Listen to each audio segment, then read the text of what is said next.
महाकुंभ के नाम पर जो भ्रष्टाचार हुए, जो महाकुंभ में अव्यवस्था है, हम उस पर सवाल उठा रहे हैं। सवाल उठाना लाजमी है।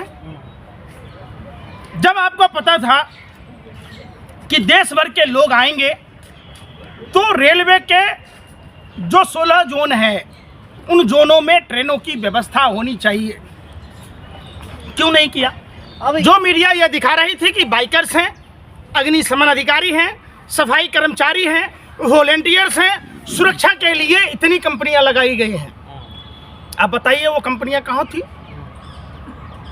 फिर आप कहते ये तो अच्छा हुआ, देश के लिए इन्होंने पहले ही मुसलमानों को बैन लगाया था।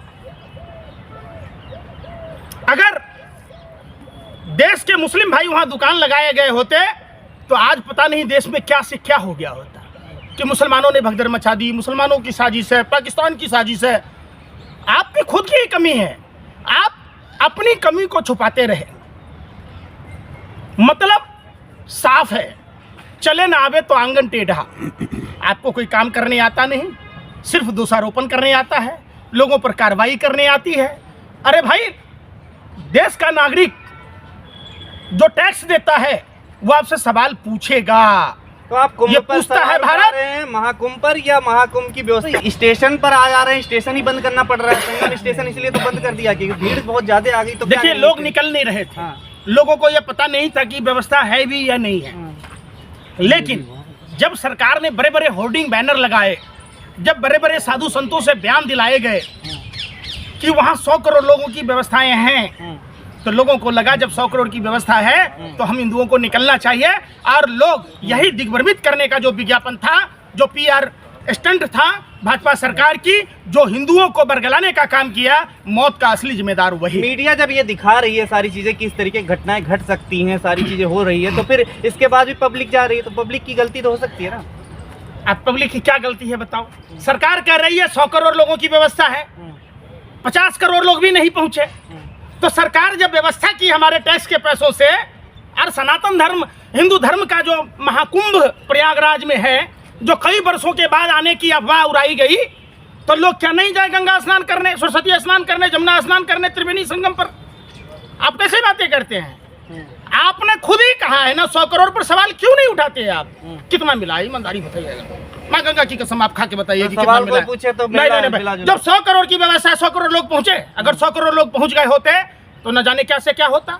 आपको तो 50 करोड़ नहीं समझ में आया, आप उस पर बात ही नहीं करते। आप बात तो घुमा रहे जलेबी की तरह। जो नहीं गया वहाँ पे देशद्रोही है। जब ऐसे बयान आते हैं, नहीं, जो लोग बयान दे रहे हैं वो खुद ही देशद्रोही है, देश का गद्दार है।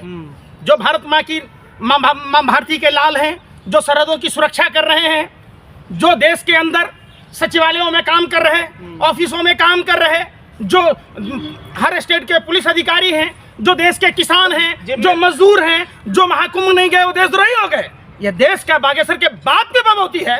कौन होता है 2 कौड़ी का लुच्चा लफंगा बोलने वाला? और उसी की बात कह रहे हैं जो देश की कुमारी महिलाओं को, बहन बेटियों को खाली प्लॉट कहता है। अजीब सी बात है। जिम्मेदारी किसकी है? प्रधानमंत्री तो अमेरिका गए थे, अमेरिका से आए हैं। प्रधानमंत्री को और क्या है? घाट घाट पर वाणी बदलते हैं, कोस कोस में कपड़ा, हर प्रदेश में लंबी लंबी फेंकते हैं। प्रधानमंत्री का तो ये आलम है कि अब देश छोड़ दीजिए, अमेरिका में जाके झूठ बोलते हैं। पिछले बार क्या कह रहे थे कि इतना यूनिवर्सिटी बनाया, इतना IIT बनाया, IIM बनाया। तो यूक्रेन में जो छात्र फंसे थे, जिसको भेजने के नाम पर रैकेट चलाने वाला भाजपा का नेता मध्य प्रदेश का, आपको भी पता होगा, कोई कार्रवाई हुई? उन यूक्रेन जाने वाले भारतीय छात्रों का क्या हुआ? बांग्लादेश में जब दंगा होता है, अमेरिका में जाकर के मोदी जी ने इस बार प्रेस कॉन्फ्रेंस का जवाब तो दिया। प्रधानमंत्री ने क्या कहा प्रेस कॉन्फ्रेंस में? सोचिए, आप भारतीय मीडिया के पत्रकारों को, दलालों को इतनी औकात नहीं है कि प्रधानमंत्री से पूछ लेते सवाल। ये अमेरिका के पत्रकार को हम सलाम करते हैं जिसने भारत से जुड़े हुए मुद्दे को उठाया। जब प्रधानमंत्री से पूछा तो प्रधानमंत्री कहते हैं व्यक्तिगत मामला है। जब प्रधानमंत्री से पूछिएगा कि 16 लाख हजार करोड़ रुपया उद्योगपतियों के माफ किए, आप गरीब किसानों के क्यों नहीं माफ किए? किसानों के कर्जे माफ हो सकते थे, 400 में सिलेंडर मिल सकता था, सेना का 3 साल का खर्चा उठाया जा सकता था। तो आपने क्या किया? अगर 16 करोड़ युवाओं को 1-1 लाख रुपया पैकेज भी देते तो युवाओं को राहत मिलती, युवा आत्महत्या नहीं कर रहा होता, किसानों के माफ होते तो किसान आत्महत्या न कर रहे होते। अगर आपने 16 लाख हजार करोड़ रुपया जो उद्योगपतियों के माफ किए, भारतीय सभ्यता संस्कृति के अनुसार अगर आप गाय भी बांटे होते तो पूरा देश दूध दही घी में नहा रहा होता। तो आपने किया नहीं। आपने क्या किया? अडानी को माफ किया, माल्या को माफ किया, कभी सुधीर मेहता का माफ किया। आपको पता है टोरंटो फार्मा के मालिक सुधीर मेहता का जब देवेंद्र फडणवीस पहली बार मुख्यमंत्री बना 285 करोड़ रुपए माफ कर दिए गए। 185 करोड़ भाजपा ने दलाली खाई, पार्टी फंड में चंदा लिया। आपने कभी सवाल नहीं उठाया, कभी सवाल नहीं उठाया कि बीफ कंपनियों से 250 करोड़ रुपया चंदा खा लिया। कभी आपने सवाल नहीं उठाया जिस योगी का गुर्गा पूरन जोशी के शेल्टर होम में 132 टन बीफ पकड़े गए, आपने कभी सवाल नहीं उठाया। क्यों भाई? जिस गौ हत्या के नाम पर मॉब लिंचिंग होती है।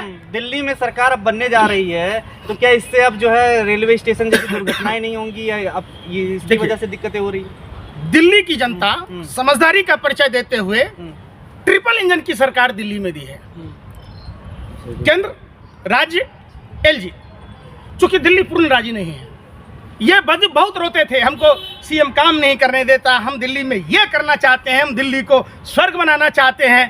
तो भैया भाजपा वालों कान खोल के सुन लो, दिल्ली की अस्पतालों की व्यवस्था करना, वायु प्रदूषण दूर करने की बात करना, दिल्ली ट्रांसपोर्ट सिस्टम फेल है उसको सुधारने की व्यवस्था करना, यमुना रिवर फ्रंट बनाना, यमुना में आरती करवाना, और देखते हैं कि दिल्ली के युवाओं को रोजगार आप कैसे दे पाते हो। जो 500 में सिलेंडर की बात की थी आपने राजस्थान में, उत्तर प्रदेश में, उत्तराखंड में, दिल्ली की जनता को भी देना, वरना हलक में हाथ डालकर सवाल पूछे जाएंगे।